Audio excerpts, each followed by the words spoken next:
Alors, bienvenue, comme je vous le disais, à ce webinaire et tout merci de votre inscription et de votre participation. Donc, le webinaire de la naissance au premier pas, laissons les bébés bouger, avec donc Michel Forestier, kinésithérapeute qui a une longue expérience justement auprès des bébés et qui est également l'autrice du livre que ma collègue vous montre, donc justement de la naissance au premier pas. Euh, donc, notre rencontre a été organisée dans le cadre de l'opération IRES aux côtés des parents, où nous vous proposons une sélection d'ouvrages justement destinés aux parents et à l'entourage du bébé. Une sélection que vous pourrez retrouver sur notre site, que je vous mettrai dans le chat juste après. Donc, comment va se présenter ce webinaire? On va faire environ une demi-heure de présentation. Nous allons laisser la parole à Michel pour qu'elle vous présente un peu le sujet et les questions que nous avons indiquées justement dans l'invitation au webinaire. Et puis ensuite, nous vous laisserons la parole pour poser vos questions. Donc, nous sommes nombreux, nous ne pourrons pas répondre à toutes les questions.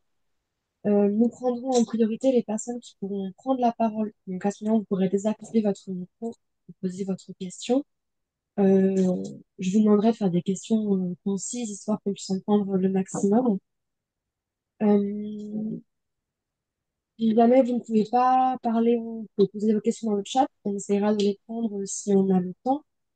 Et sinon, vous pouvez également lever la main via Zoom avec le bouton réagir qui doit être en bas de votre écran. Et bien sûr, je voulais juste vous informer que cette rencontre est enregistrée et que vous pourrez la visionner ou la revisionner d'ici quelques jours. Et de toute manière, on vous avertira par mail lorsque la rencontre sera disponible. Euh, on va pouvoir y aller. Donc, je vous rappelle juste une dernière fois pour les retardataires de bien couper votre micro le temps de la présentation, s'il vous plaît, pour ne pas avoir de perturbations. Et puis, je vous laisse de ce pas la parole, Michel. D'accord, merci. Bonjour à tous, à toutes, et merci aux éditions RS d'avoir organisé ce webinaire. Donc, je vais essayer de répondre aux questions qui ont été posées sur l'invitation. Et juste avant, je vais quand même rapidement me présenter. Donc, je suis kinésithérapeute. J'ai travaillé pendant plus de 40 ans auprès d'enfants. J'ai accompagné des bébés, j'ai accompagné des un peu plus grands avec des difficultés plus ou moins importantes. Et surtout, j'ai travaillé au domicile de mes patients et ce qui m'a permis de faire vraiment beaucoup le lien entre ce qui se passe au domicile de l'enfant et le travail qu'on peut faire avec eux. Et donc, j'ai beaucoup appris, j'ai énormément observé des bébés chez les assistantes maternelles, dans les crèches. Et j'ai vraiment je me suis beaucoup appuyée sur l'observation du bébé qui va bien pour pouvoir prendre en soin des bébés qui vont un petit peu moins bien ou parfois vraiment pas bien du tout. J'ai eu l'idée il y a maintenant bientôt 20 ans, 18 ans, d'écrire un premier livre pour partager toutes ces observations. Et j'ai eu la chance d'avoir les éditions RS qui ont accepté d'éditer la deuxième édition qui est sortie en septembre 2011, bon, c'est une version précédant celle que on vous présente aujourd'hui. Celle-ci a été réactualisée en 2018. Entre-temps, j'ai créé un organisme de formation et j'ai fait beaucoup de formations auprès de mes collègues kinésithérapeutes, ce qui m'a amené à affiner les choses, à affiner l'observation et qui a motivé justement la mise à jour de cet ouvrage en 2018. Voilà, on vous présentera un petit peu l'ouvrage en fin de journée, en fin de webinaire. Et là, donc, je vais lancer le diaporama. Et voilà, vous poserez les questions au fur et à mesure, et puis j'essaierai d'y répondre à la fin, en espérant que ça ira au niveau du timing. Voilà, alors de la naissance au premier pas, hein, c'est le titre du livre, et l'idée étant de montrer à quel point c'est important de laisser les bébés bouger.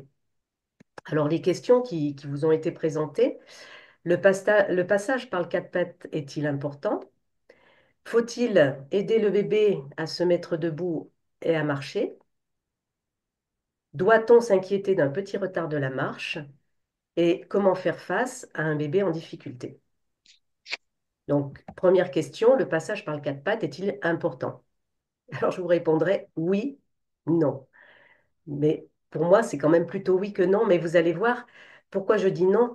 Parce qu'en fait, ce petit, il va passer par beaucoup d'autres étapes qui sont aussi très, très importantes.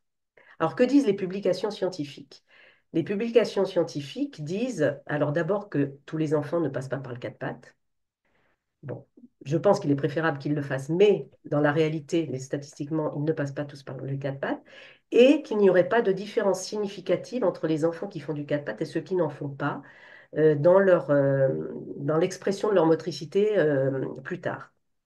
Par contre, ce qu'on sait aussi de la part des études scientifiques, c'est que la plasticité cérébrale, c'est-à-dire la capacité du cerveau à créer des connexions, présente des périodes qu'on appelle sensibles, c'est-à-dire des périodes pendant lesquelles le bébé va bénéficier au mieux de toutes les expériences qu'il va faire.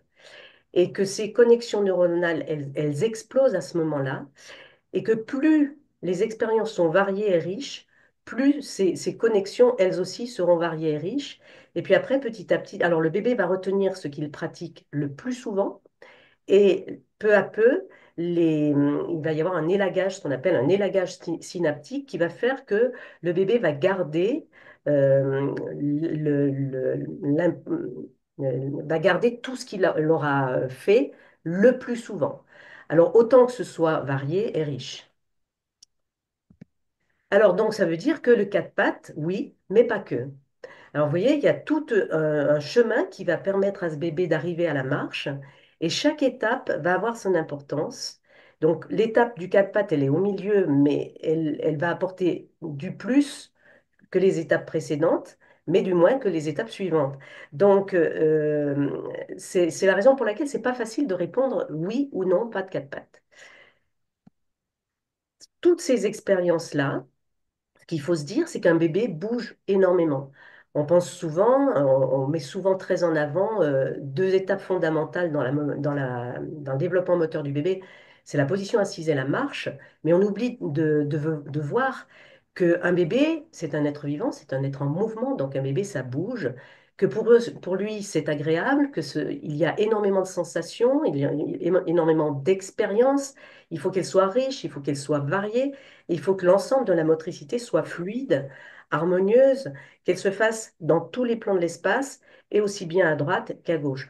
Donc, cette richesse du développement qui précède la marche est vraiment très importante et c'est ce qu'on va voir maintenant. On va voir un petit peu toutes ces étapes et vous comprendrez comment je vais pouvoir vous donner la réponse par rapport à ce fameux quatre pattes.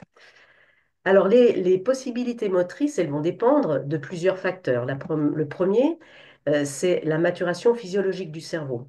L'être humain, comme n'importe quel être vivant, est immature hein, quand il arrive au monde et le bébé humain est encore plus immature que d'autres mammifères. Et donc, il va lui falloir du temps hein, pour créer de manière physiologique des connexions qui vont conduire ce bébé à être en capacité de se déplacer debout et de marcher. Ce n'est pas le cas, par exemple, de tous les mammifères. Hein. Vous avez la plupart des mammifères, pensons par exemple au petit veau. Hein, le petit veau, quand il sort du ventre de la vache, il est tout à fait capable de se déplacer à quatre pattes pour aller téter. Hein, ce n'est pas le cas du bébé, il est totalement dépendant et il lui faudra plusieurs mois avant d'être en capacité de se déplacer de manière volontaire. La deuxième chose qui va jouer, c'est les aptitudes personnelles de chacun. Alors, chaque enfant, nous sommes tous différents, nous arrivons au monde différent, avec par contre une capacité d'évoluer, une capacité d'avancer qui est propre à tout le monde. Mais malheureusement, dans les aptitudes personnelles de l'enfant, il y a des enfants qui ont des pathologies. Et ces enfants qui ont des pathologies, ben, ça va être un petit peu plus compliqué pour eux hein, d'avoir une évolution. Et par contre, ce qui va jouer énormément, c'est l'environnement. L'environnement humain, c'est nous tous autour de ce bébé qui pourront soit faciliter, soit parfois entraver un peu cette mobilité. Et puis, on est dans une société de consommation hein, qui fait croire à beaucoup de parents que plus on achète du matériel, plus ce matériel, plus le bébé va être heureux, ce qui n'a absolument aucun lien Ouais. Il y a même souvent du matériel de puériculture qui va entraver la mobilité du bébé. Et donc, bon, on n'aura pas le temps d'en parler aujourd'hui, mais tout ça est bien listé dans mon livre. Qu'est-ce qui est nécessaire? Vous verrez qu'il y a très peu de choses qui sont vraiment indispensables pour le bébé. Et enfin, donc, la dernière chose qui va influer... تعمل هوني تعملها في الواحد. Pardon, on entend quelqu'un qui parle. Si vous pouvez couper votre micro. Donc, l'autre chose qui va beaucoup influer sur ce développement moteur, hein, ce sont toutes les expériences motrices que va faire le bébé. Qu'est-ce que c'est qu'une expérience motrice? Mais tout simplement, c'est quand ce bébé bouge, il va bouger de manière différente, il va faire franchir des étapes, il va pouvoir tout seul s'entraîner, parce que plus, quand il a la liberté de bouger, c'est un petit peu comme un sportif, hein, il va s'entraîner, plus il s'entraîne, plus il sera à l'aise. Et ce qui compte aussi, c'est la répétition de tous ces mouvements qu'il va faire au longueur de journée, qui justement va créer aussi ces fameuses connexions cérébrales dont on a parlé. Alors, on peut considérer que le cheminement qui mène le bébé vers la marche est comme la construction d'un édifice. Quand on construit un édifice, une maison, il y a trois phases. Les fondations d'abord. Pour le bébé, ça va être la découverte de son corps. Pour pouvoir utiliser son corps pour se déplacer, mais il faut qu'il connaisse très bien toutes les parties de son corps. Ensuite, ce sont les murs et pour le bébé, c'est la découverte de l'espace. Il va donc utiliser son corps pour pouvoir donc enchaîner des mouvements qui vont lui permettre de se déplacer dans l'espace. Et enfin, la troisième phase, c'est la découverte de la verticalité. La verticalité se fait à la fin, enfin à la fin, après, hein, après s'être déjà déplacé. Et tout ça va conduire le bébé à une marche sécurisée et autonome. La marche, c'est un aboutissement. Hein, c'est vraiment l'aboutissement de toutes ces étapes-là. Alors, la première phase que le bébé va franchir, donc c'est la découverte du corps. La découverte du corps va se faire essentiellement, alors bien sûr, elle se fait aussi à travers le portage, à travers tout le lien que l'enfant peut avoir avec ses parents, mais si on parle de motricité, la découverte du corps, elle va se faire avec les positions à plat au sol. Ce sont des positions horizontales. Elles sont choisies par l'adulte, hein, c'est l'adulte qui va décider de mettre son enfant sur le dos, sur le côté ou sur le ventre. Elles vont permettre, comme on n'a pas toujours l'idée hein, de penser que ces positions-là, elles vont permettre le mouvement et la tonicité. Il va découvrir sa tonicité aussi, commencer à travailler sa tonicité.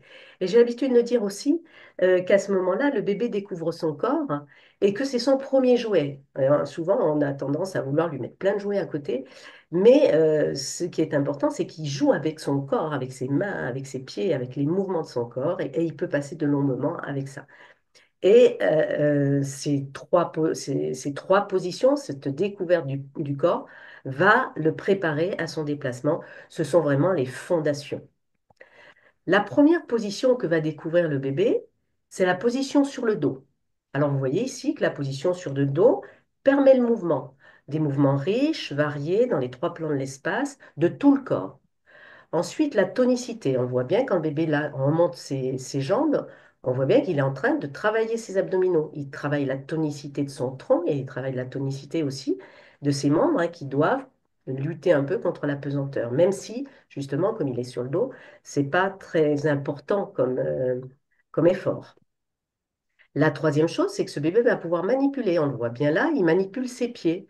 Il peut manipuler ses pieds, mais il peut manipuler aussi n'importe quel jouet qu'il peut saisir sur le côté. Donc, il peut manipuler, passer des objets d'une main à l'autre quand il est sur le dos. Découvrir ses pieds, on le voit très bien ici, hein, le fait de lever ses pieds va lui permettre d'attraper ses pieds, de les mettre à la bouche hein, et donc de toucher ses pieds et d'avoir des sensations, de bouger ses pieds. De temps en temps, il va aussi prendre appui sur le sol pour décoller ses fesses. Il va faire le lien entre la droite et la gauche, entre le haut et le bas. Ensuite, s'enrouler. Alors, j'aurais dû vous dire enroulement d'abord, parce que la découverte des pieds coïncide exactement avec l'enroulement. Hein. L'enroulement, c'est très important lorsque le bébé est sur le dos. L'enroulement, c'est quoi? C'est décoller ses fesses et c'est enrouler le bas de son corps. Donc ça, c'est vraiment un mouvement très, très important. Et enfin, ben, bien sûr, c'est le jeu et le plaisir. On le voit très bien sur cette petite fille qui se fait plaisir à découvrir son corps. La deuxième position, c'est la position sur le côté. Alors, c'est une position à laquelle on pense moins, mais qui est très importante. Si vous posez un bébé tout petit sur le côté, il est capable de se tenir sur le côté. Par contre, après, il va être capable de la choisir, cette position sur le côté, et on voit bien dans la photo, sur la photo du milieu qu'il peut se tenir cette position sur le côté, s'y installer, parce qu'il a rassemblé ses deux mains, parce qu'il s'est enroulé. Et après, il va pouvoir jouer sur le côté, ça change un petit peu son regard. Donc cette position sur le côté, c'est une position intermédiaire entre le plat dos et le plat ventre. La troisième position, c'est la position sur le ventre. Alors il faut bien penser que cette position sur le ventre, elle a deux volets, la position de repos, hein, c'est-à-dire qu'un bébé sur le ventre, il peut se reposer, pas dormir, hein, la consigne c'est de dormir sur le dos, mais se reposer ne veut pas forcément dire dormir. Donc le bébé peut poser sa tête. Vous avez ici à gauche un tout petit bébé de 15 jours et qui n'est pas encore dans capacité de maintenir sa tête relevée. Et le deuxième volet de cette position sur le ventre, c'est la position dynamique. Position dynamique veut dire tonicité, c'est-à-dire capacité à maintenir sa tête relevée, mais aussi mouvement. Et cette position plat-ventre est très importante aussi dans les fondations parce que c'est celle qui va permettre au bébé de se protéger, de se déplacer et ensuite de s'asseoir. Alors, vous voyez ici deux bébés, un tout petit sur la gauche et qui n'est pas encore capable de relever sa tête, mais qui a déjà des expériences sensorielles au niveau de la bouche et du nez et du visage, hein, en tournant sa tête à droite et à gauche. Et puis, la position que vous voyez à droite, c'est un petit bébé plus grand qui est déjà en capacité de maintenir sa tête relevée, mais qui a envie de se poser tout simplement. Et vous pouvez observer au passage le travail de ses petits orteils. Il joue avec ses petits orteils en touchant le tapis. Donc, cette position de repos choisie. Et enfin, la position dynamique. Alors, on va retrouver ce dont on a déjà parlé tout à l'heure pour le dos, hein, c'est-à-dire un corps en mouvement, un corps qui se tonifie, un corps qui est capable de manipuler, qui joue, mais également, ici, va changer, commencer vraiment le travail d'alternance des appuis. Alors, si vous avez déjà un enfant qui commence grâce à l'eau à pouvoir avancer un petit peu, mais pour l'instant, on considère que la position sur le ventre. Alternance des appuis droite-gauche et avant-arrière, et regardez la richesse du mouvement de cet enfant sur le ventre, qui va toucher ses genoux, qui, au niveau du regard également, un bébé qui est à plat ventre, il peut regarder partout autour de lui, contrairement à ce que quand il est sur le dos, il va pouvoir orienter son regard un peu partout. Il a un regard horizontal comme quand il va être assis ou debout. Et enfin, il est en train de se préparer à se protéger grâce à sa tête relevée et grâce au repoussé sur ses bras. Donc ça, elle est très importante, cette position sur le ventre. Donc, une fois que le bébé est très à l'aise, alors ça dure à peu près, on va dire, les 6 premiers mois, hein, mais c'est très variable d'un enfant à l'autre. Mais donc, ces 6 premiers mois, le bébé, si on le place sur le dos, sur le côté ou sur le ventre, va découvrir tout ça. Vous voyez à quel point c'est riche, toute cette mobilité. Une fois que le bébé est très à l'aise dans ces trois positions, eh bien, il va pouvoir faire le lien entre les trois et commencer à changer de position, à pouvoir choisir d'être sur le dos, sur le côté ou sur le ventre. Et puis, ce seront les premiers déplacements qui vont lui permettre justement l'autonomie pour se déplacer dans la maison. Il va découvrir l'environnement à travers cette motricité. L'avantage, c'est qu'il est au sol, donc c'est peu soumis à la pesanteur. C'est soumis un peu à la pesanteur, mais beaucoup moins que quand il est plus haut. Et puis, c'est une phase où les membres supérieurs, c'est-à-dire les bras, vont énormément l'aider à se déplacer. Alors, on voit très bien ici que le retournement, qui va être le premier vrai déplacement, entre guillemets, choix de position que va pouvoir faire le bébé, c'est le dos-ventre et le ventre-dos. On voit ici le lien entre l'aisance. Oh, pardon, excusez-moi, je n'avais pas vu ça. Il y a une erreur de la position. La photo centrale devrait être sur la gauche, parce que c'est la position sur le dos. Ensuite, la photo de gauche, position sur le côté, et ensuite position sur le ventre. Désolée, je n'avais pas vu ça.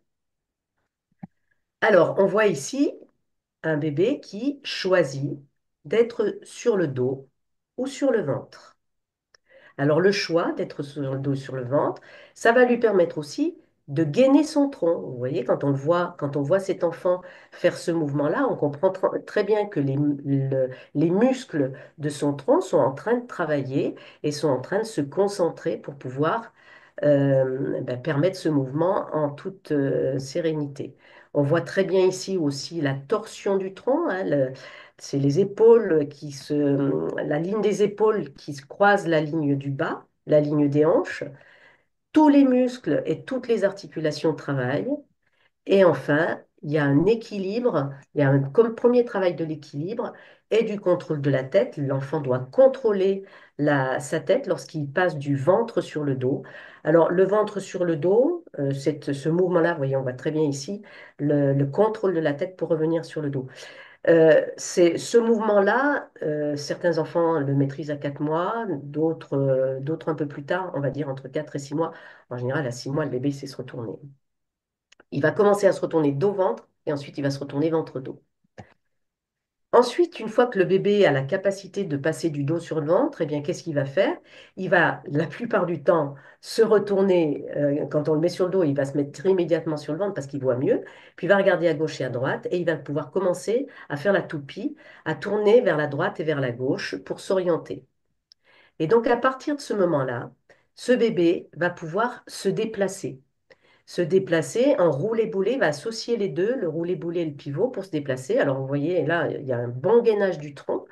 Il va analyser l'espace, on le voit bien là, qui regarde autour de lui, il analyse l'espace pour savoir où il va, dans quelle direction aller. On voit au passage, là, sur cette vidéo, regardez le travail de ses petits pieds.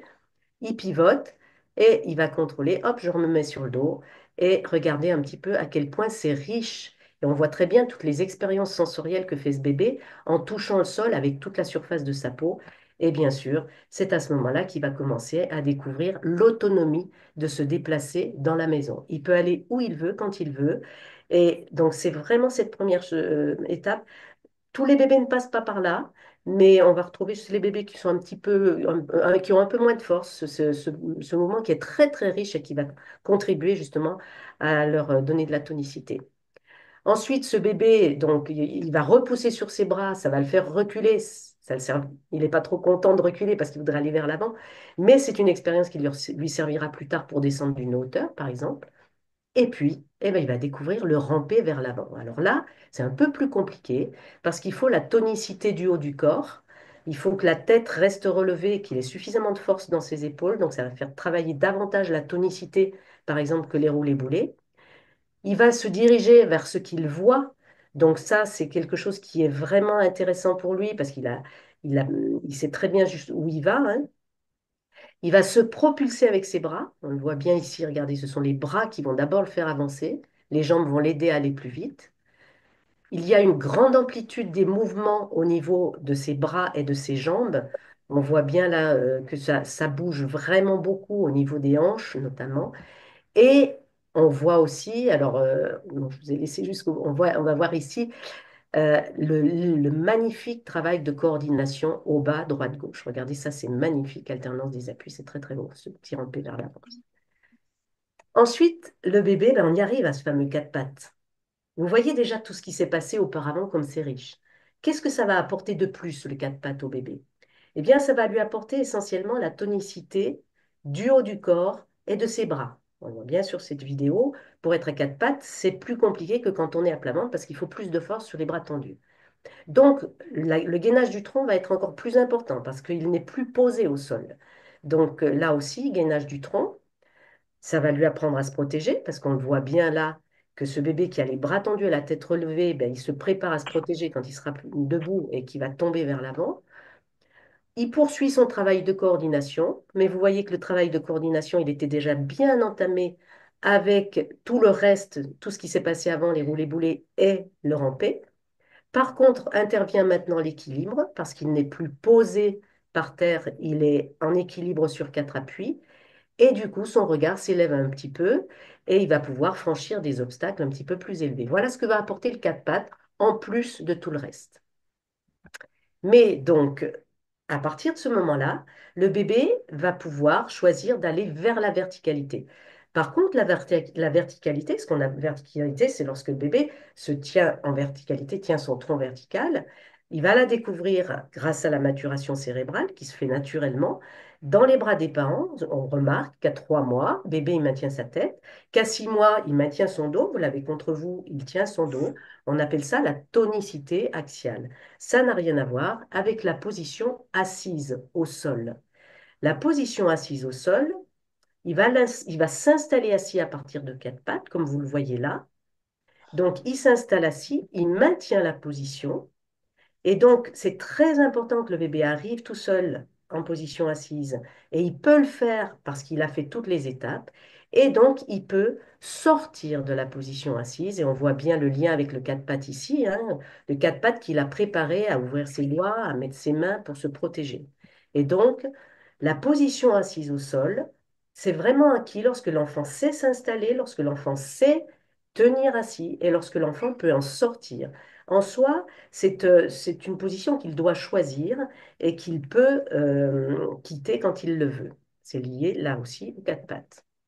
Les positions à genoux par rapport à la position assise où le bébé il a ses pieds devant, les positions à genoux qui interviennent ensuite à partir du quatre pattes là aussi, elles se font, les pieds sont vers l'arrière et le bébé va pouvoir s'asseoir sur ses pieds et du coup, il peut se diriger vers la position debout en se redressant un petit peu, il va décoller ses fesses. Mais la position debout, le bébé, c'est comme pour assis, il faut qu'il sache s'installer, il faut qu'il puisse se maintenir et il faut qu'il puisse en sortir. Ici, on voit cette petite fille qui est arrivée toute seule debout en s'appuyant sur quelque chose, qui choisit de redescendre et qui se maintient debout, certes avec appui, mais elle se maintient debout. Et l'important, c'est qu'elle le fait toute seule. Elle n'a pas besoin de l'adulte pour ça. Elle est arrivée aux quatre pattes, ce qui lui permet d'arriver toute seule en position debout. Ensuite va venir tous ces exercices d'escalade. J'ai l'habitude de dire que la meilleure façon d'apprendre à marcher, c'est d'escalader. Alors, pourquoi le bébé peut escalader? Parce il a fait énormément d'expériences auparavant, hein, toutes ces expériences sur le dos, sur le côté, sur le ventre, les expériences de retournement, le ramper, le quatre pattes. Tout ça, il a bien intégré, ses connexions cérébrales se sont bien installées et il va pouvoir aller vers la hauteur en utilisant toutes les expériences qu'il a fait auparavant. Et une des premières choses qu'il va être capable de faire, c'est de grimper les escaliers. On voit ici ce petit qui ne marche pas, qui va marcher plusieurs mois après, mais qui est capable de monter les escaliers. Pourquoi il peut monter les escaliers? Parce que justement, il a fait toutes les étapes auparavant. Et en fait, l'escalier, c'est un petit peu comme le quatre pattes, hein, c'est un quatre pattes, mais qui se dirige vers la hauteur. Donc, il est capable de pivoter pour pouvoir redescendre et il maîtrise tout à fait, alors qu'il est loin de marcher. Mais on voit aussi toute la richesse que peut lui apporter ce déplacement. Alors ensuite vont arriver les déplacements debout. Alors, les déplacements debout supposent que le bébé se met debout tout seul, avec un appui. C'est un petit peu, ça exige la coordination entre le haut et le bas. Et on pourrait dire que lorsqu'il se déplace avec appui, c'est un petit peu comme un quatre pattes vertical. Et là aussi, comme précédemment, on va retrouver la progression dans le déplacement. Sauf que là, ça va demander beaucoup plus de force, beaucoup plus d'équilibre et beaucoup plus d'endurance. Donc ici, déplacement debout, le premier déplacement va d'abord les premiers déplacements debout vont se faire vers le côté. Donc le bébé est appuyé sur un support horizontal et il va se déplacer vers la droite et vers la gauche. Ensuite, il va arriver il est sur la table basse, il va être en capacité de franchir un angle. C'est compliqué hein, de franchir un angle parce qu'on fait un quart de tour avec les mains, il faut faire le quart de tour avec les pieds, il faut être capable de le faire vers la droite et vers la gauche. Ensuite, il va se retourner pour pouvoir changer de support. Et vous voyez ici le lien avec le retournement qu'a fait le bébé quand il était à l'horizontale. C'est en quelque sorte un retournement vertical. Le bébé est bien coordonné et il va pouvoir changer d'appui. Ensuite, le bébé va pouvoir se mettre debout contre un mur. C'est plus difficile de se mettre debout contre un mur parce que ça demande de l'équilibre, ça demande de la force dans les membres inférieurs et il va pouvoir se déplacer là encore vers la droite et vers la gauche avec appui sur un mur. Donc vous voyez là on est dans les déplacements latéraux, c'est-à-dire qu'il se déplace vers la droite ou vers la gauche. Ce n'est qu'un peu plus tard, lorsqu'il aura bien ressenti tout ça, qui va pouvoir pousser et se déplacer vers l'avant. Alors, il va commencer là aussi à se déplacer avec un objet qui glisse. hein. Il est bien coordonné, tout est bien imbriqué. Et donc, il va se déplacer et se diriger, d'abord avec un support qui glisse et ensuite avec un support qui roule. C'est beaucoup plus difficile, bien sûr, avec le support qui roule, parce que quand il se met debout dessus, eh ben, ce support, il bouge. Hein, il ne faut pas surtout pas que nous, adultes, on bloque cet objet-là parce qu'il n'aura pas les bonnes sensations.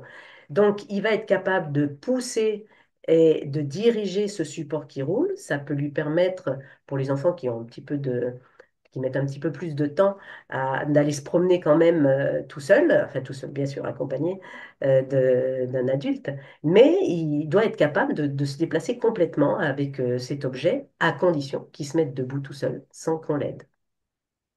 Et enfin, la dernière étape avant la marche autonome, eh bien, c'est le bébé qui est capable de se relever avec appui sur le sol et qui est capable de tenir debout tout seul. Tant que le bébé n'a pas ces deux étapes terminales-là, il n'est pas en capacité de se déplacer totalement de manière autonome. Et c'est à ce moment-là qu'il sent, c'est lui qui sent à quel moment il peut se lâcher. Donc vous allez voir ici une petite fille sous le regard de sa maman qui se lâche et qui fait ses premiers pas. On voit bien l'équilibre. Et on voit bien ici que cette petite fille se protège. Et pourquoi elle se protège? Eh bien, parce qu'elle a fait du quatre pattes et que, justement, regardez comme elle est contente et comme elle est vraiment ancrée au sol. La maman la filme, la maman l'encourage, mais ne la touche pas. Elle est capable de se relever du sol toute seule et elle est capable de se lâcher. Voilà. Voilà les premiers pas. Et donc voilà comment l'enfant est arrivé, alors qu'on voit bien, hein, je reviens à ce que je disais tout à l'heure, que le CAPAT est une étape ni plus ni moins importante que les autres. Il faut juste voir ce que le CAPAT va apporter à l'enfant. Il va apporter, donc je le répète, hein, la tonicité du haut du corps et des bras, les bras tendus, le gainage du tronc, la protection, il va s'élever un peu plus en hauteur, ça va lui donner de l'équilibre. La coordination, mais la coordination, elle est déjà largement travaillée par toutes les autres expériences. Vous voyez, tout à l'heure, quand on voyait ce bébé qui se déplaçait en roulant boulant au sol, il touchait le sol avec toute la surface de sa peau. Le quatre pattes, le bébé ne touche pas le sol avec toute la surface de sa peau. Donc, il n'a plus ces expériences sensorielles sur tout son corps. Ben, c'est normal, hein, c'est l'évolution hein, qui conduit ça. Donc, c'est pour ça que je vous dis, pour répondre à la question de départ, c'est ni plus ni moins important, c'est très important. C'est important qu'il passe. Moi, je dirais surtout parce que ça l'aide à se protéger. Alors maintenant, faut-il aider le bébé à se mettre debout et à marcher? Bien, ce que vous avez pu observer jusque-là, c'est que dans toutes les vidéos que je vous ai montrées, à aucun moment vous avez un adulte qui tient l'enfant.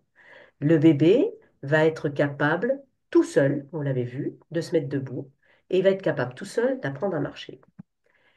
Tout ça a été déjà très bien démontré par Madame Amy Pickler, que certains d'entre vous connaissent peut-être, qui est une pédiatre hongroise et qui est à l'origine de l'association Pickler-Logzi, enfin, c'est pas elle à l'origine, mais des personnes qui ont créé cette association par la suite. Mais par contre, elle est à l'origine du concept de motricité libre, que certains d'entre vous connaissent sans doute. Et c'est la première qui a décrit d'une manière assez précise, vous voyez, le dessin que vous voyez à votre droite est dans un ouvrage qui a été publié par Amy Pickler. Elle a fait vraiment des statistiques hein, sur plusieurs centaines d'enfants, je crois que c'était de l'ordre de 700, où elle a montré ben, que le bébé, il apprend tout seul à marcher et qu'on n'a pas besoin d'intervenir.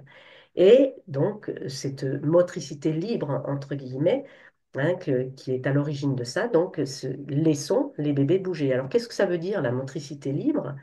Bien évidemment, c'est donner tout l'amour qu'on peut à l'enfant, c'est le toucher, le câliner, le porter, etc.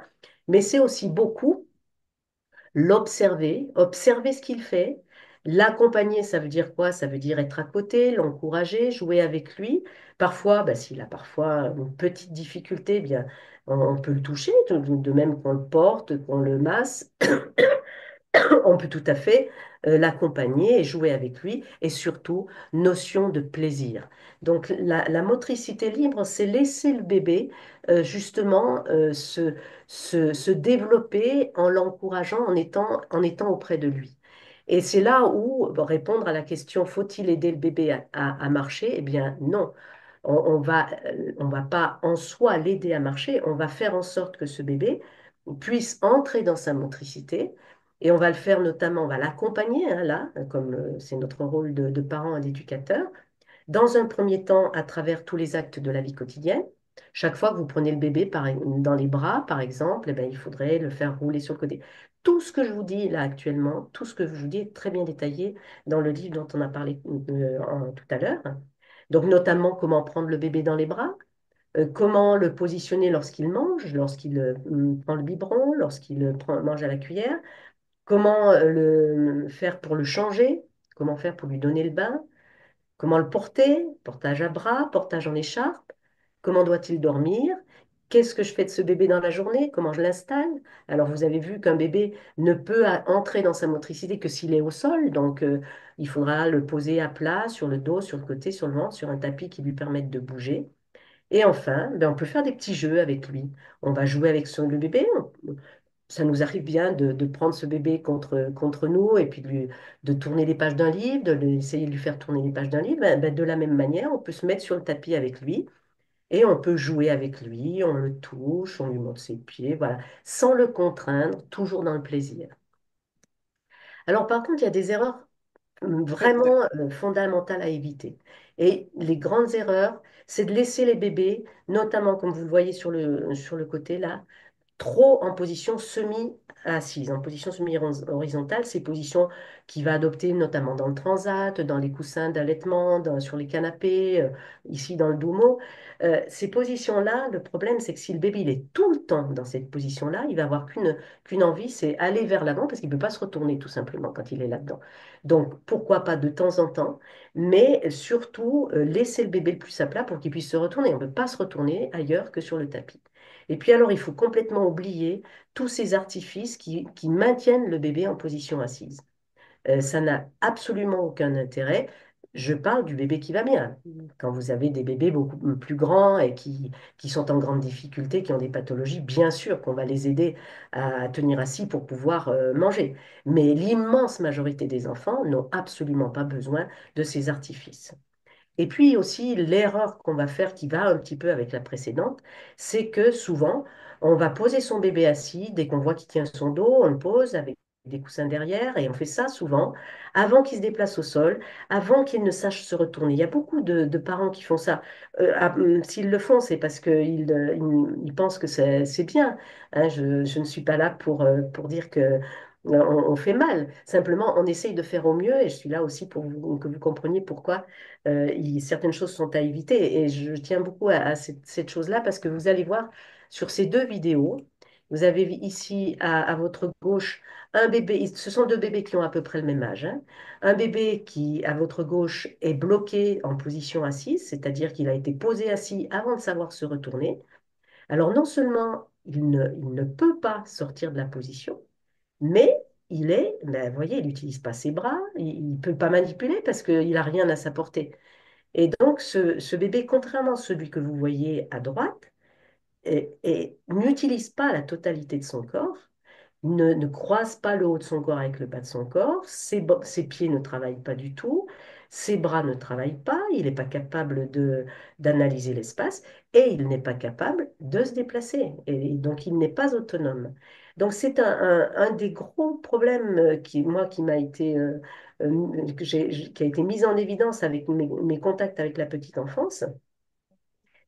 Voilà, ça existe. Alors, euh, en soi, c'est pas grave, mais c'est dommage parce que quand on voit la différence, hein, de comportement entre ces deux enfants, et puis vous avez certains enfants qui, ben, en étant bloqués assis, ont envie de se déplacer, puis peuvent glisser sur la fesse. On en reparlera un petit peu tout à l'heure.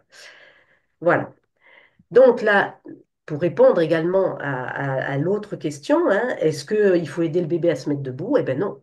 il doit y arriver tout seul. Parce que si vous l'encouragez à se mettre debout, à pousser sur ses jambes, ou si vous le posez debout, il n'arrive pas, il va demander tout ça, et on va dire c'est lui qui veut, et en réalité, eh bien, il n'est pas autonome pour en sortir, donc il n'est pas en sécurité. Donc il faut éviter toutes ces aides à la position debout et à la marche qui n'ont absolument aucun intérêt. Et évidemment, il faut aussi se dire qu'on n'apprend pas au bébé à marcher en le tenant par les deux mains au-dessus de la tête, parce que vous voyez, il ne peut pas se protéger vers l'avant, hein. Vous avez vu tout à l'heure la petite fille qui se remettait debout et qui tenait bien en équilibre. Elle était toute seule, elle n'avait pas besoin qu'on le... Si vous lui donnez également la main, il va être déséquilibré. Et si vous l'encouragez à venir vers vous en lui tendant les mains, eh bien, il risque de se précipiter vers vous. Tout à l'heure, vous avez vu la petite fille, on ne voyait pas du tout la main de sa maman, elle l'a laissée venir vers elle tranquillement. Donc, on n'apprend évidemment pas au bébé à marcher en le laissant dans un Yupala. Donc, la réponse à la question, c'est non. On n'apprend pas, on ne met pas un bébé debout et on ne lui apprend pas à marcher. Il est bien capable de le faire tout seul. Enfin, doit-on s'inquiéter d'un petit retard de la marche? Eh bien, finalement, tout ce que je viens de vous dire montre que l'âge de la marche déjà est très variable. Alors je suis très très large quand je dis entre 9 et 22 mois. Vous avez des enfants qui marchent à 22 mois qui vont très très bien. Le plus important, ça n'est pas l'âge auquel l'enfant va marcher, mais c'est la qualité de la motricité et l'ordre des étapes. C'est pour ça que le dire est-ce qu'on doit s'inquiéter d'un petit retard de la marche, pour moi, ça n'a pas de sens. Ce n'est pas le retard de marche qui est important, c'est les difficultés dans toutes les étapes qui précèdent. Et en particulier, quand vous avez un bébé qui est trop mou, quand vous l'avez dans les bras, il est trop mou, quand il est sur le ventre, il n'arrive pas à maintenir sa tête relevée. Un bébé qui a la tête déformée, c'est un bébé qui a des tensions quelque part. Un bébé qui bouge moins bien d'un côté que de l'autre. Un bébé qui n'est pas à l'aise en position plat-ventre. Ça fait partie des drapeaux rouges. Un bébé qui ne s'enroule pas quand il est sur le dos, qui ne fait pas le lien entre le haut et le bas. Ensuite, vous avez des bébés, il y en a qui sont trop mous, mais il y en a au contraire qui sont trop tendus. Quand vous les avez dans les bras, vous avez l'impression d'avoir un bout de bois dans les bras qui n'arrive pas à s'enrouler là aussi. Vous avez des bébés qui sont bloqués assis. Vous avez des bébés qui se déplacent sur les fesses. Et vous avez des bébés aussi qui ont peu d'interaction. Donc le problème n'est pas le retard de l'âge de la marche. C'est déjà trop tard pour si on se dit il a 18 mois, il marche toujours pas, qu'est-ce qui se passe? C'est tout de suite, dès que l'enfant est tout petit, on voit qu'il redresse pas sa tête à plat ventre, qu'il est mal à l'aise, il n'arrive pas à relever sa tête. C'est là qu'il faut s'inquiéter. C'est pas l'inquiétude du retard de la marche. Et comment faire face à un bébé en difficulté? Eh bien, la première des choses quand un bébé est en difficulté, eh bien, c'est évidemment d'en informer le médecin et de faire part de ses inquiétudes et ne pas avoir peur de le faire. Si vous n'êtes pas écouté, eh bien, il faut aller voir quelqu'un d'autre éventuellement. Se faire accompagner par un rééducateur. Alors, je le dirais en particulier pour les enfants qui ont la tête déformée. On sait maintenant, l'HAS, la Haute Autorité de Santé, recommande une prise en soin par un rééducateur le plus tôt possible. Il faut bien observer ce bébé et puis utiliser les gestes de la vie quotidienne et les jeux moteurs pour aider ce bébé à entrer dans sa motricité s'il est en difficulté. Et enfin, je terminerai par là, hein. Bon, voilà, tout ce que je vous ai dit là montre que être bien dans son corps, c'est un des éléments qui fait qu'on peut être bien dans sa vie. Et justement, tout ce que je vous ai dit là et beaucoup d'autres choses encore sont décrits dans mon livre. Alors, dans mon livre, vous avez toute la description des étapes, vous avez tout ce qui peut gêner le bébé, hein, beaucoup plus détaillé évidemment que ce que je vous ai montré là. Vous avez tous les gestes de la vie quotidienne qu'on peut faire avec, les jeux moteurs, il y a énormément de photos et énormément de dessins. Et puis, vous avez aussi pas mal d'informations sur mon site, hein, que je vous ai mis là. Et donc, ben voilà, je vous ai dit aussi que je faisais des formations à destination des rééducateurs, personnels de la petite enfance, enfin voilà. Voilà, donc tout ce que je pouvais vous dire, il nous reste un petit quart d'heure pour les questions. Je laisse la main à Élise Euh, Vas-y, Fayrouz, je te laisse la main à ma collègue. Merci pour les beaucoup questions. pour cette présentation qui était super, très agréable. Euh, on va pouvoir passer. J'arrête le partage d'écran peut-être? Oui, Oui, oui. vous pouvez arrêter. On va pouvoir passer aux questions. Voilà, certaines personnes ont déjà levé leur petite main. Si vous avez une question, voilà, pourquoi vous levez la main? Vous nous dites dans le chat et on vous laissera la caméra, votre caméra. Nina, si vous avez une question, allez-y. Vous pouvez ouvrir votre micro. Oui, bonjour. Bonjour. Moi, j'ai une question, mais ça concerne des enfants polyhandicapés parce que du coup, je me base sur sur tout le développement normal de l'enfant. Donc, je ne sais pas si vous pourrez répondre à mes questions. Mais donc, j'ai une question par rapport à une patiente en fait qui marche avec aide, mais qui a beaucoup d'appréhension et beaucoup de troubles de l'équilibre. Elle n'a pas de réflexe de protection. Et on essaye de lui apprendre toutes les étapes avant parce qu'elle n'a pas les étapes avant la marche, à part s'asseoir seule et se redresser sur le ventre. Mais du coup, elle n'a pas du tout d'intérêt pour le ramper, ni le quatre pattes, ni le pivot, etc. Et ça fait longtemps qu'on essaye voilà, de la rééducation par rapport à ça, mais elle a vraiment pas d'intérêt. Donc, je voulais savoir ce que vous en pensez. Merci. Alors c'est vrai que c'est difficile lorsqu'on a affaire à des enfants qui sont porteurs de handicap assez lourds. Alors, l'idée déjà, effectivement, bon, d'abord, il faut que l'enfant ait un intérêt hein, à se déplacer. Effectivement, c'est la motivation hein, qui va le conduire à se déplacer. Et si l'enfant n'a pas beaucoup d'intérêt, on va être plus dans le passif. Alors, l'idéal, c'est de toutes les faire ces étapes. Mais parfois, ça n'est pas possible. Donc, je dirais que une des premières choses, c'est de favoriser les retournements parce que c'est ce qui est quand même le plus facile avant le ramper. Donc, d'essayer d'insister beaucoup sur les retournements. Et puis, quand on a affaire à des enfants qui ont des difficultés de ce type-là, eh bien, il faut vraiment naviguer entre toutes ces étapes-là, de manière parce qu'à partir du moment où l'enfant est en verticalité, ben, c'est bien plus compliqué pour lui d'avoir toutes ces expériences sensorielles. Donc, voilà, on va naviguer entre les deux, hein. Je ne peux pas aller beaucoup plus loin dans l'explication. Par contre, ce que je peux vous dire, je ne sais pas si vous avez fait la première formation de 5 jours qu'on propose aux kinésithérapeutes, mais sur mon site, vous trouverez, on met une formation de 3 jours destinée justement aux enfants porteurs de handicap plus lourds pour compléter la première formation. Vous pouvez aller voir sur mon site, vous trouverez toutes les informations. D'accord, merci. Je vais regarder ça. Et aussi, j'avais juste une autre question. C'est toujours pour une enfant polyhandicapée qui est un peu plus jeune, qui, elle, a quand même pas mal les étapes motrices. Elle marche en cabotage pour l'instant. Et par contre, elle s'assoit par le quatre pattes. Enfin, en passant par le quatre pattes, elle arrive à s'asseoir. Mais quand elle part du dos directement, elle peut s'asseoir, mais c'est compliqué. On voit que ça lui demande beaucoup de recruter son tonus. Donc, je sais pas si c'est quand même nécessaire qu'on travaille ça ou si comme elle arrive quand même à s'asseoir, mais juste par le quatre pattes. Dans ces cas-là, je pense qu'il faut travailler surtout le retournement, parce que si elle s'assoit de cette manière-là, c'est qu'elle n'a pas le retournement peut-être suffisamment spontané. Et donc, souvent, c'est ça, hein, lorsqu'il n'y a pas le retournement spontané, ils vont s'asseoir en passant par le côté et recruter justement leurs abdominaux, mais ce n'est pas la meilleure façon d'arriver en position assise, donc il faut revenir au retournement. D'accord, Bien. merci beaucoup. C'est gentil de vos Très réponses. bien. Merci. Merci beaucoup. De ces questions, on va pouvoir passer à la question de Sophie, c'est bien si je ne me trompe pas. Oui, bonjour. Oui, bonjour.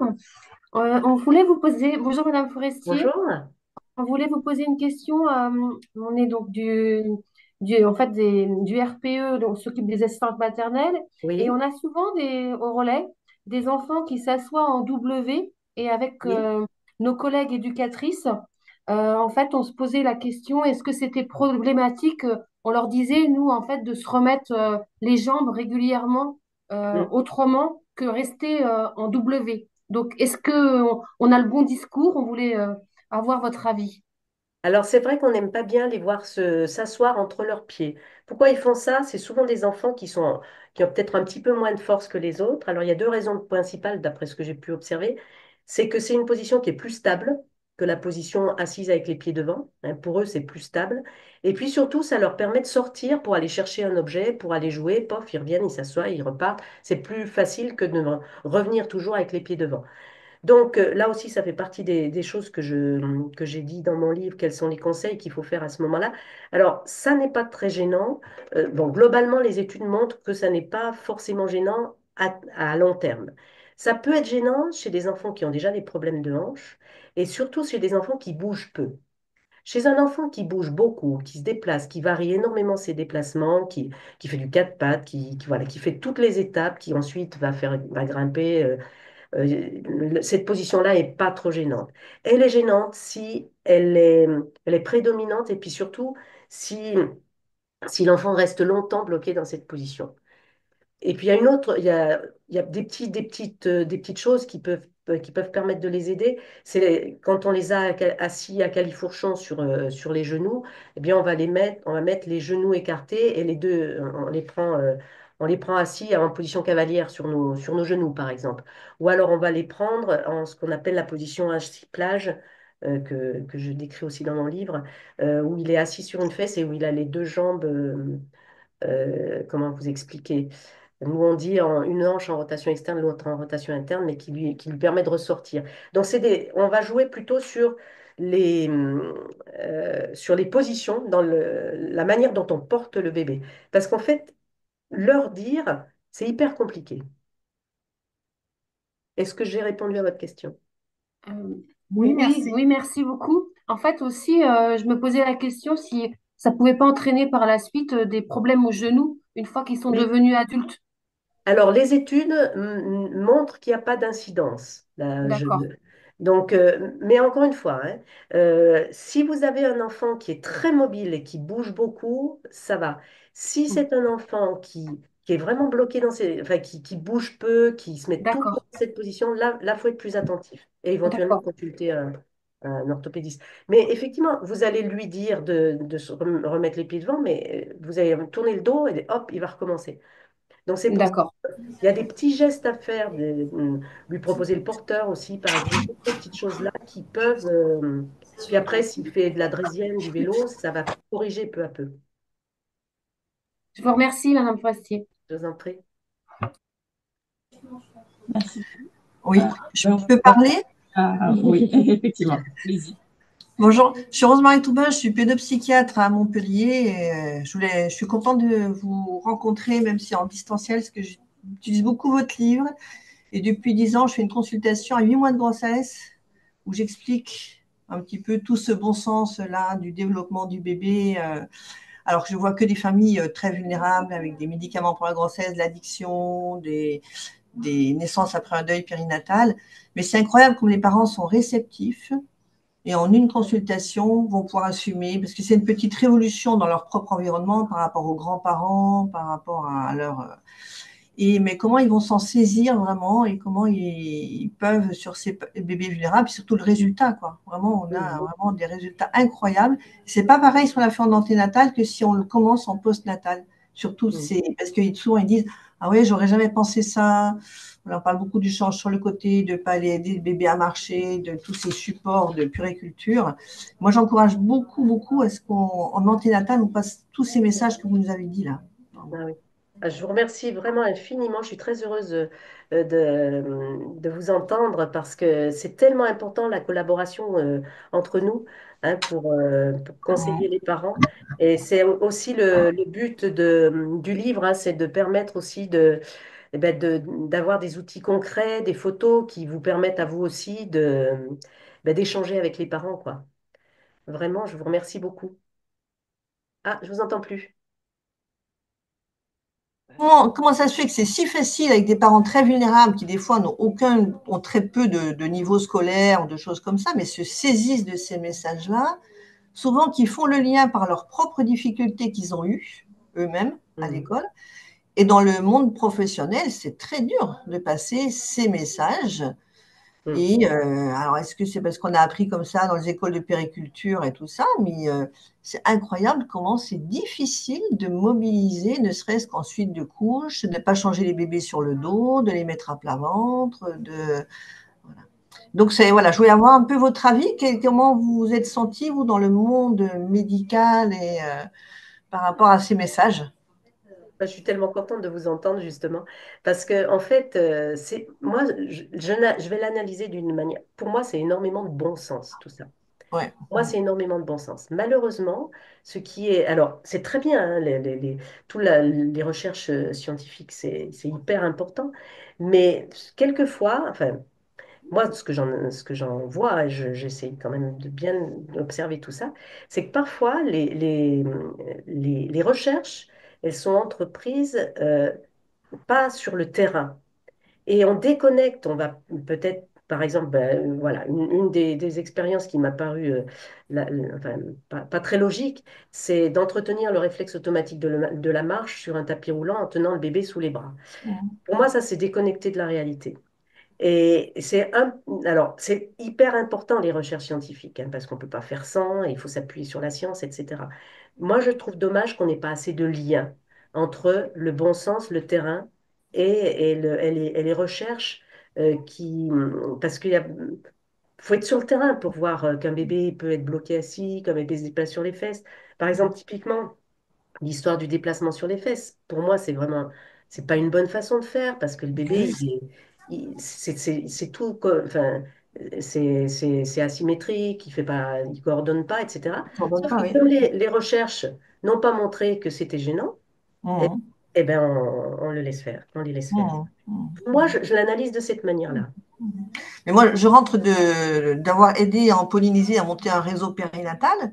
Et en Polynésie, les enfants, ils ont des petites mitaines jusqu'à 2, 3 mois pour pas se greffer le visage, mais juste dans une occidentalisation et que je te fais des jolies mitaines assorties aux chaussons et puis au turban à la tête, quoi. Mais Hmm. juste, voilà. Eh oui. Et Et donc, cette c'est, sensorialité qui justement se fait moins, hein. oui, oui, Je voyais passer une question là par rapport, moi j'ai bien sûr pas le temps de tout décrire, mais quand on voit la richesse en termes de sensorialité de tout ce contact d'enfant avec le sol, c'est juste magique, quoi. Et puis, enfin, du bout des doigts jusqu'au bout des orteils, hein, je dis ça souvent. et puis moi, Donc, souvent, je dis, hein, le pot à pot, c'est pas 2 heures en salle d'accouchement, c'est 6 heures par jour le premier mois. Allez-y, tout ce contact sensoriel, c'est allez-y. là qui marchera pas sur les fesses après, quoi. Mais Ouais. quand on le dit en anténatal, les parents le comprennent. Oui, ouais. En postnatal, c'est plus compliqué. C'est Moi, je plus voulais juste compliqué. lancer. En tout cas, merci beaucoup. Je ne vais pas prendre plus la parole, mais vous êtes une collègue précieuse depuis 10 ans pour moi. Je Ah, voulais- je vous remercie infiniment. Merci beaucoup. Merci beaucoup, Rosemary, pour ces questions et cette intervention. On va laisser la parole à Nathalie Pérez. Oui, bonjour. Bonjour. Tout d'abord, ben, merci beaucoup à Madame Forestier que j'avais déjà entendu sur le 95 avec une journée sur les assistantes maternelles.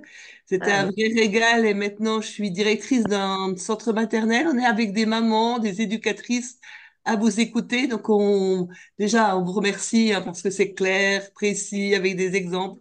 On a un exemple, on voudrait un peu avoir votre avis sur justement le déplacement d'un enfant avec ben, qui met son pied sous les fesses et qui se déplace Mm. à toute vitesse. Mm. Comment on peut l'aider? Comment on peut voilà, elle se met debout toute seule, mais voilà, comment on peut l'accompagner pour qu'elle quitte Ouais. cette façon de marcher. Alors, c'est très compliqué. Moi, j'appelle ça le déplacement sur les fesses, glisser sur les fesses, ce qui est la plupart du temps consécutif à une position assise trop précoce, hein, avant que l'enfant fasse un joli déplacement, par exemple en rampé.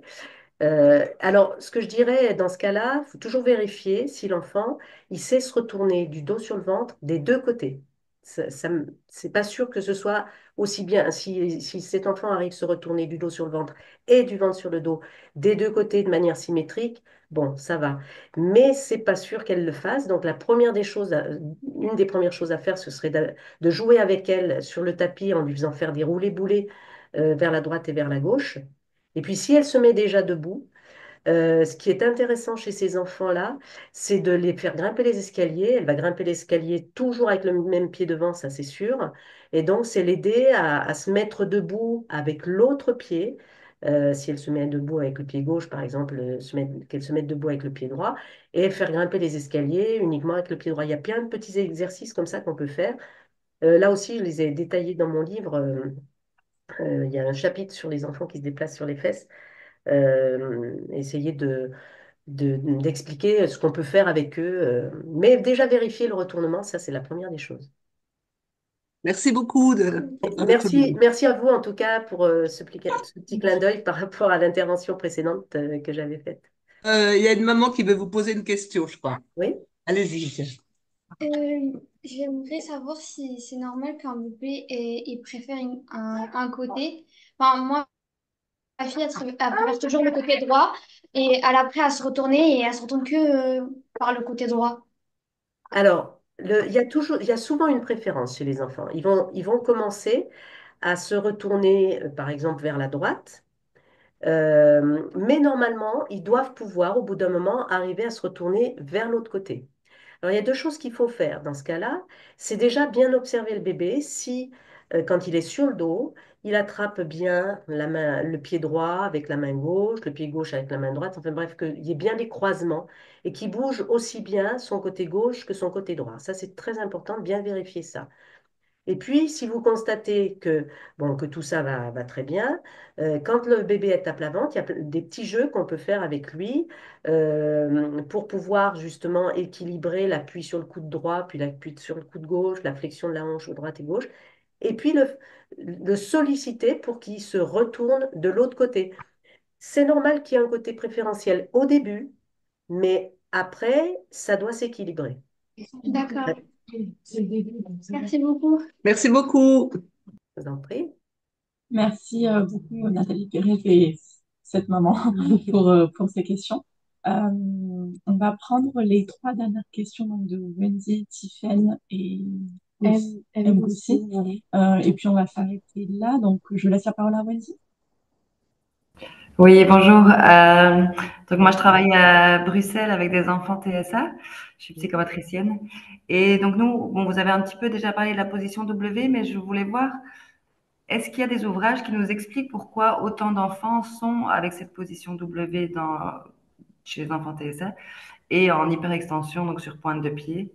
Nous, on l'observe en tout cas, mais il y a peu enfin, en tout cas, on n'a pas encore retrouvé de sources qui nous expliquent pourquoi dans le développement de l'enfant, il passe beaucoup, il reste en tout cas installé dans ces positions-là. Est-ce que vous avez, à Euh, votre connaissance, Des publications, Oui. non, je ne connais pas. Nous, ce qu'on constate, c'est que les enfants qui sont en position W sont des enfants qui sont souvent hypotoniques, c'est-à-dire qui n'ont pas beaucoup de force et qui vont se retrouver beaucoup mieux dans cette position parce que le centre de gravité va tomber exactement sur le polygone de suspension élargi par les pieds. Donc ça, c'est une chose. L'histoire de la pointe des pieds, bon, il semblerait, hein, les études petites commencent à sortir un petit peu, qu'effectivement, chez les enfants qui ont des troubles de TSA, par exemple, le développement moteur ne s'est pas toujours bien fait. Et notamment, on a constaté, il y a une étude, je crois, c'est une des rares études par rapport au déplacement sur les fesses, qui montre qu'il y a une grande prévalence des déplacements sur les fesses chez les enfants qui sont les troubles du TSA. Et donc, ce serait intéressant d'arriver, mais toujours pareil, hein, il faut tellement retourner en amont pour voir comment ça s'est passé quand ils sont tout petits, s'ils ont attrapé leurs pieds, s'ils ont fait suffisamment de travail sur le dos, saisir leur... C'est pas sûr hein, qu'il Il y y a ait... souvent pas le quatre pattes. Enfin, Pardon? les parents nous disent qu'il y a souvent, ils passent l'étape du quatre Ben pattes. voilà, Ça, voilà. c'est souvent. Je pense qu'il y a un lien, hein. Alors, il y a le quatre pattes, mais je pense qu'il y a les autres aussi, hein. Oui, C'est ce que oui, je vous c'est ça. disais tout à l'heure, hein. Le quatre pattes, oui, mais il y a des enfants qui, par exemple, tiennent assis et sont incapables de se relever, pardon, de se retourner, et qui vont partir vers le quatre pattes et qui n'ont pas fait suffisamment d'expérience sensorielle avec la totalité de leur corps. À partir du moment où le quatre pattes est là, il n'y a plus de contact du ventre avec le sol, il n'y a le contact qu'avec les mains. Donc, moi, je suis profondément convaincue que surtout, quelle que soit la difficulté, hein, que ce soit un TSA, que ce soit une dyslexie, que ce soit n'importe quelle autre difficulté, même si c'est pas un handicap lourd, et à plus forte raison, je dirais qu'avec un handicap lourd, que toutes ces expériences-là faites dans les premiers mois avant que l'enfant se verticalise sont fondamentales parce qu'il y a le haut du corps et le bas du corps qui travaillent en même temps, quoi, en coordination. Et chez ces enfants dont vous parlez, à mon avis, il y a quand même... mais justement, ce que je disais tout à l'heure, les études, elles sont pas évidentes, hein, parce qu'elles tiennent... il y a pratiquement pas d'études qui montrent que le déplacement sur les fesses, par exemple, Oui, est c'est ça. bénéfique. Nous, on aimerait bien trouver, parce que enfin, on trouve ça impressionnant qu'il y ait autant de personnes, parce qu'on travaille aussi avec des adultes, donc qui sont tous dans cette position-là, pas tous, beaucoup, et qu'il n'y a pas d'études qui mettent en avant, enfin, qui cherchent en tout cas pourquoi. Oui. Mais ce qui est Mais Pardon, excusez-moi, juste une petite ouais. remarque. Ce que je peux constater, encore la semaine dernière, bah tiens, j'étais en congrès à Montpellier justement, euh, on attache vraiment beaucoup d'importance dans les recherches à l'âge de la marche. Et ça, de mon point de vue, bon, voilà, je n'engage que moi, hein, mais enfin, mes collègues aussi sont d'accord avec moi, il vaut mieux marcher plus tard et avoir une belle motricité que de marcher. Et c'est tellement, l'écart est tellement large oui. entre même dans des enfants, chez les enfants qui vont bien.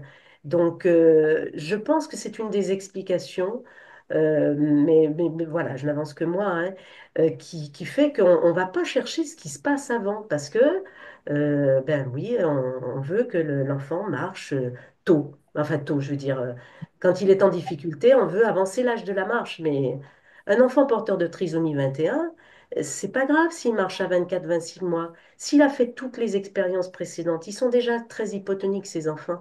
Donc, si on les empêche, parce qu'on veut les conduire vers la verticalité, de bénéficier de toutes ces expériences motrices, c'est dommage. Enfin voilà, c'est comme ça que, bon, je ne suis pas la seule à analyser comme ça, mes collègues sont... Merci Non, beaucoup. non, je voulais juste commenter en tant que pédopsychiatre, c'est que c'est super là, dans votre topo, comment vous avez associé exploration, regard, orientation du regard et motricité et sensorialité, quoi.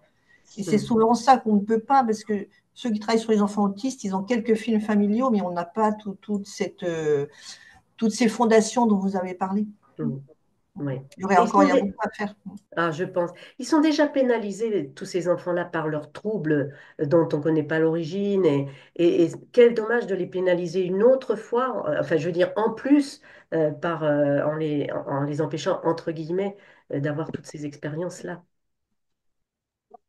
Merci vraiment de votre intervention. Je vais oublier votre prénom. Merci à vous, Wendy. Ouais, Merci merci. beaucoup. Merci beaucoup pour cette question, Wendy. On va pouvoir passer donc aux deux dernières questions. Je laisse la parole à Tiffaine. Oui, bonjour. Merci beaucoup pour votre intervention, Madame Forestier. C'était très chouette. J'avais une petite question concernant une petite que je connais qui présente une hypotonie au niveau des membres inférieurs. Et je voulais savoir si vous préconisez dans ces moments-là, du coup, pour muscler un petit peu ses jambes, de jouer à genoux, d'avoir un assis-plage, justement, comme on vous expliquait tout à l'heure. Euh, Comment on peut faire en fait avec ses enfants un petit peu mous au niveau des jambes pour essayer de remuscler tout ça? Elle a 1 an et en fait elle se retourne et elle rampe, mais il n'y a pas de voilà enfin elle lève pas son ventre pour arriver sur un quatre pattes, elle se hisse pas donc l'escalier peut être intéressant. Et est-ce que vous préconisez du coup voilà d'utiliser ces postures de genoux et d'assis-plage quand on a une hypotonie assez marquée au niveau des jambes? L'assiplage, de mon point de vue, n'aura pas d'intérêt. Si déjà elle se retourne, c'est très bien. Il faudrait qu'elle se déplace en se retournant, parce qu'en se retournant, en explorant l'espace en se retournant, elle va faire travailler la globalité de sa musculature et donc récupérer en tonicité. On retrouve ça, notamment, je parlais des enfants porteurs de trisomie 21. Et donc, ça me paraît un petit peu, c'est trop tôt pour les escaliers, tant qu'elle n'est pas aux quatre pattes. Et de toute façon, la verticalité, alors à part, bien sûr, elle peut manger assise s'il faut l'aider un peu mais la tonicité des jambes, des membres inférieurs, eh ben, elle va peu à peu s'installer s'il n'y a pas de pathologie derrière. même s'il y a une pathologie, de toute façon, il faut continuer comme ça. Il faut continuer avec tous les déplacements, rouler, bouler, ramper, peu à peu. Alors, on peut, à genoux, de mon point de vue, c'est trop tôt. J'explique pourquoi. Parce que si vous la sollicitez vers la genou, euh, la genou, c'est déjà la verticalité. Or, ce qui est compliqué quand ils sont en hypotonie comme ça, c'est qu'ils n'arrivent pas à maintenir la position quatre pattes avec les bras tendus et la tête relevée. Donc, si vous mettez cet enfant en verticalité, si elle tombe vers l'avant, même à genoux, hein, elle n'aura pas le réflexe, enfin la force de poser ses bras tendus et de relever la tête. Donc, à mon avis, c'est un petit peu prématuré. Elle n'a qu'un an. Voilà, on peut continuer. Moi, j'ai eu le cas dans ma propre famille. Voilà, quelqu'un, mon petit-fils, un de mes petits-fils qui avait très très peu de force dans les jambes, il a fait du catapata assez tard. Aujourd'hui, il va très bien, il a 13 ans. Mais on a mis beaucoup de temps à obtenir le quatre pattes parce qu'il y avait une grosse hypotonie au niveau des membres inférieurs. Donc après, évidemment, peut-être c'est une enfant qui se déplacera debout toute seule tard, mais c'est pas très grave. Par contre, après, ce sera hyper important l'exercice dans les escaliers. Hmm. Ok, d'accord. Et justement, ce que vous disiez pour les repas, du coup, elle mange encore dans un transat, mais enfin, je trouve que son tonus axial est plutôt bon. Donc là, on pourrait peut-être préconiser du coup de manger dans une chaise haute avec un support au niveau des pieds pour justement Tout à fait. favoriser ça, quoi. Alors tout à l'heure, on me parliez de la tonicité au niveau des membres inférieurs. Effectivement, j'ai pas pensé à vous le dire, mais c'est très très important de vérifier la tonicité axiale. Hmm. La tonicité axiale, c'est la capacité à maintenir le tronc en position verticale. Donc, si cet enfant, quand on l'a dans les bras, elle tient bien son dos, elle ne fait pas d'effort, pourquoi pas effectivement la mettre dans une chaise haute pour qu'elle puisse ben, manger toute seule, qu'elle puisse, euh, comme je dis Hmm. souvent, utiliser mais à partir du moment où elle ne fait pas d'effort pour se Hmm. maintenir dans la chaise haute, si elle ne tient pas et qu'on est obligé de mettre des coussins, c'est Hmm. différent. Ou alors, on peut peut-être, bon, elle a un an, on peut attendre un petit peu. Pour le coup, certains sièges peuvent aider ce genre d'enfant, mais voilà, il faut vraiment le faire. Si ça aide pour la position, pour manger. D'accord. Et euh, je termine avec ça. Même si l'enfant ne sait pas s'asseoir par terre, s'il a une bonne tonicité axiale et qu'il est bien dans Hmm. sa chaise haute, il peut bien manger dans sa chaise haute, hein. Hmm, hmm, hmm, hmm. La- Oui, la- pour moi, la- c'est Quand on dit la position assise, il faut qu'il sache s'asseoir, mais c'est au sol. Par définition, le sol, c'est fait pour bouger. Alors que la chaise D'accord. haute, par définition, c'est fait pour rester en place. Ok, super. Merci beaucoup. Merci. Merci beaucoup pour cette question, Tiffany. Euh, on va pouvoir passer à elle aussi. Bonjour. Allez-y. Bonjour. Déjà, merci pour toute cette présentation. C'était vraiment, vraiment très, très enrichissant. Alors, je suis désolée, j'ai raté un petit peu le début, puisque j'étais au travail aussi. Alors, peut-être que vous l'avez abordé, mais je vais quand même poser ma question. Moi, j'ai un petit garçon qui a eu quand même un bon problème de reflux. Donc, il a un développement moteur un peu en décalé par rapport aux autres petits. Donc là, il a 10 mois et demi, il commence vaguement à ramper. Après, voilà, il est bien dans ses baskets, il a un bon tonus, il tient bien assis. Alors, il s'assoit pas tout seul, mais il tient bien assis. Et du coup, nous, ce contre quoi on a dû lutter pour l'aider, pour le débloquer dans son développement moteur, c'est son hyperextension. Donc là, on est quand même bien. On est quand même revenu à un petit garçon qui sait s'enrouler, qui tient bien. Mais voilà, je me demandais dans les activités, enfin dans les activités qu'on peut avoir avec lui, qu'est-ce qu'on pourrait faire pour l'aider davantage, sachant bien sûr, hein, nous on va à son rythme. Hein. L'idée c'est pas d'aller plus vite que la musique ou de le mettre dans des positions où lui il n'est pas à l'aise. Hein. Mais voilà, et puis bon, on a difficulté à prendre des rendez-vous avec un kiné, par exemple, pour le suivre au quotidien, parce qu'en fait, on a des horaires qui font qu'on ne trouve personne. En fait, bon, il a une bonne tonicité axiale, donc très bien. Il Oui, simule quand il est sur le dos, il attrape ses pieds. oui. Bon. Il sait se retourner dos, ventre et ventre dos. Oui, ça, il n'y a pas de problème. Il tient Bon. très bien sur le ventre, il lève bien la tête. Voilà. Et il se retourne, il pivote. Oui, ça, le pivot, Donc, il aime bien. bon, bah, très bien. Et il a quel âge? Il a 10 mois? 10 mois et demi, ouais. Oui, ben, il faut le laisser tranquillement vivre sa vie au sol, qu'il enchaîne les roulés boulets, ce serait peut-être une bonne idée si c'est possible. Il Et commence, ouais. Il commence aussi voilà. depuis 2 semaines à Donc, peu près. voilà. Donc, s'il sait faire ça, alors par contre, le piège dans lequel il faut surtout pas tomber, c'est Ouais. de le poser assis au sol. Vous Oui, pouvez le ça, mettre je assis, suis en phase. voilà. Le papa Vous l'a fait vous hier, pouvez le et mettre non. assis dans la chaise, il n'y a pas de souci, mettez-le assis dans sa chaise. Ouais. Mais par contre, pas au sol. Il faut qu'il continue, il a le temps, il va y arriver. Ouais, Euh, le papa pensait vraiment bien faire, mais voilà, moi j'ai vu un petit garçon, du coup, c'était un peu Michel, comme ce que est-ce vous que avez je peux montré. ajouter un tout petit conseil des fois que je donne à ces oui, bien parents-là, sûr, parce qu'on a beaucoup, avec beaucoup plaisir. d'enfants comme avec ces Un reflux et reflux. ces hyperextensions, voilà.